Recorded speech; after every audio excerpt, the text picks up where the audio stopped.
એક દુઃખદ સમાચાર પ્રાપ્ત થઈ રહ્યા છે। એઆઈએમઆઈએમના અમદાવાદ શહેર પ્રમુખ દાનેશ કુરેશીનું નિધન થયું છે। હાર્ટ એટેકને કારણે એઆઈએમઆઈએમના નેતા દાનેશ કુરેશીનું નિધન થયું છે। આગ્રામાં તેઓને હાર્ટ એટેક આવ્યો। દાનેશ કુરેશીનું આગ્રામાં જ નિધન થયું છે। દાનેશ કુરેશીના નિધનથી પરિવાર અને સમર્થકોમાં શોકનો માહોલ જોવા મળી રહ્યો છે। તો દાનેશ કુરેશી એઆઈએમઆઈએમના અમદાવાદ શહેર પ્રમુખ કે જેઓનું આગ્રા ખાતે હૃદયરોગના હુમલાથી મૃત્યુ નિપજ્યું છે। એઆઈએમઆઈએમના અમદાવાદ શહેર પ્રમુખ દાનેશ કુરેશીનું નિધન થયું છે। હાર્ટ એટેકને કારણે એઆઈએમઆઈએમના નેતા દાનેશ કુરેશીનું નિધન થયું છે। આગ્રામાં તેઓને હાર્ટ એટેક આવ્યો।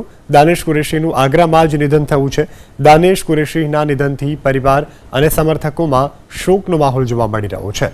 તો દાનેશ કુરેશી એઆઈએમઆઈએમના અમદાવાદ શહેર પ્રમુખ કે જેઓનું આગ્રા ખાતે હૃદયરોગના હુમલાથી મૃત્યુ નિપજ્યું છે।